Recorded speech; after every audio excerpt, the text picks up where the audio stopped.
Okay? So this is complicated, and so different philosophers throughout history have tried to figure out how to best articulate this truth, this great secret to humanity. And the best metaphor that we have is something called Plato's Allegory of the Cave. Plato's cave.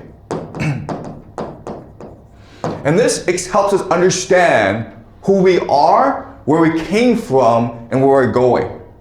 Okay, so this is a metaphor, an allegory that helps us understand what it means to be human and the human condition. Okay, so what Plato says is this. Imagine you have these prisoners. Okay? And they're all tied down. They're chained to the ground. Their necks are chained, their arms are chained, so you can't move your head. You can't get up, okay? And what you're doing is you're watching a wall. Okay, this is a wall. And behind the wall, behind you, is this great fire. And then from behind this fire are these people. We don't know who they are actually, okay? But they are putting up these figures. And so they are projecting shadows onto a wall. And because we, the prisoners, cannot see the entirety of a reality, we believe that the wall itself is reality. Okay? So an example of this, of course, is movies. We watch movies and we think this is a reality. Okay?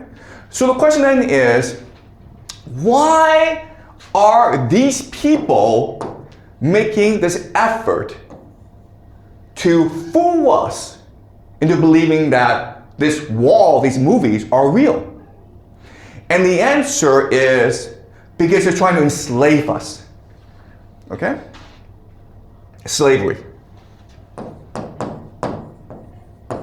But then you're like, okay, but slavery means that I take a gun and I say, if you don't do what I say, I'll kill you. But that's not what slavery is. If the universe is conscious, okay, our energy comes from our attention. Attention is energy. So what they want is our energy. Okay? That's true wealth. If they're able to focus our energy, capture our imagination, they can construct reality in the way that they want it. Okay? Because reality is what we imagine it to be. The imagination is the animating force of the universe. Right? So if they can focus our attention, for us, they can create their own reality. All right? Now we understand why we watch movies. Now we understand why we have the internet. Now we understand why the school wants you to love artificial intelligence. Because it's to enslave you. All of human history is about enslavement. Okay? This is what progress is. You think that, oh my God, I can now watch movies. Oh my God, I have now social media. I can communicate with anyone. Oh my God, I have ChatGPT. And ChatGPT can tell me the truth about the world. No. All these things are created to enslave your mind. Because you have access to God. And so what they're trying to do is trick you into believing that this reality is a true reality. Because once you believe that, this reality becomes the only reality. Okay? So then the question is like, who are these people? Well, we don't know, okay? You can say they're the elite, they're the powers that be. You can also say they're demons. We don't know, okay? But they're interested in fooling us into believing that the movies that we see are real. The internet is real. Social media is real. Okay? So then the question then is, okay, if this is slavery, what is freedom? All right. What freedom is to escape this system and to be able to think for yourself, to see for yourself, to be yourself. So Plato goes on and says, okay, this one guy, for whatever reason, his chains break loose. And he stumbles out of the cave into the wilderness, okay? The wilderness. And he sees the sun. And sun, of course, is God. And at first, he's blinded by the light. Yes, you have a question? Yeah, so like... Sorry, yeah, can you speak into the microphone, please? So I have a question before like we talk about the freedom, because like Yeah, can I first explain what freedom is? Okay, sure, thanks. Thank you. All right. All right. It all makes sense, okay? All right. All right, so you go out into the world, and at first you're blinded by the light, okay? And you hate it, but you struggle, and then you teach your eyes to see. And then you recognize that this world is beautiful. It is infinite. It's diverse. It's alive. This world that you thought was real is just a corpse. It's a dead zombie world. Okay? This is what life is. Okay? And that's what freedom is. Freedom means that you are now finally able to awake from this terrible nightmare, see everything that is around us, movies, the AI, school, as prison, as hell. And then you're able to look inside yourself and then connect back to God. Okay? The spiritual. To look beyond the phenomena and return to the noumena. To peer into the noumena, which is vibrations, energy. Okay? All right, so that's clear as the allegory of the cave. This makes sense, right? Now this raises a question, which is, okay, that's fine, but how do we escape, okay? How do we seek freedom? Okay? So, if you look at every single religious tradition, whether it's Buddhism, Hinduism, Taoism, Christianity, Judaism, doesn't matter, okay? Every single religion proposes the same solution, which is meditation.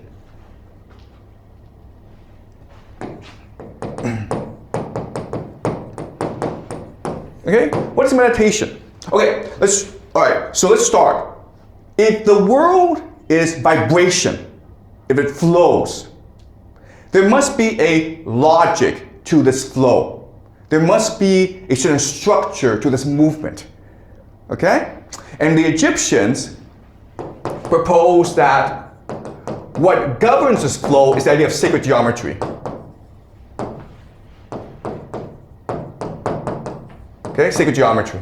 Okay? This is what the Egyptians spent thousands of years figuring out, that the vibrational energy flows in certain geometric patterns.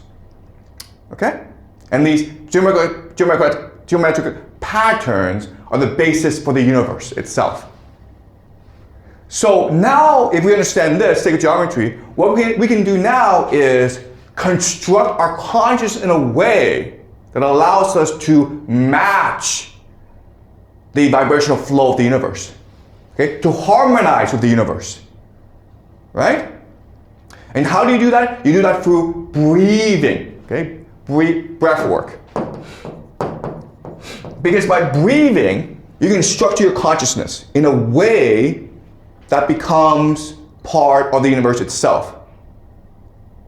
All right? And this will take decades, but you can do this. And then when you're able to harmonize with the vibrational flow of the universe, then reality itself reveals itself to you. Okay? You're able to see this world as false. You're able now to connect to the true spiritual universe. Okay?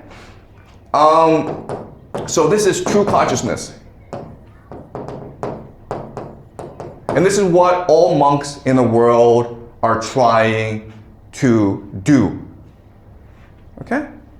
You're trying to leave your body and embrace the spiritual. Because when you do that, it allows you to connect with the divine and discover the secrets of the universe.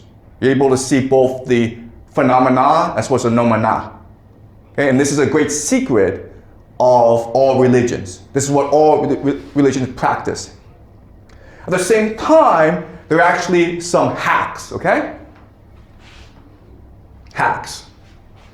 So meditation is what you're supposed to do, but a lot of people are like, you know what, this is a long time, like decades and decades of isolation, of just meditation, of trying to figure out how to connect the universe. Okay, that's decades and decades, possibly 100 years. There must be an easier way, and there are, okay? They're not great, but there are, and we figured it out, okay? So the first hack that you can use is psychedelics.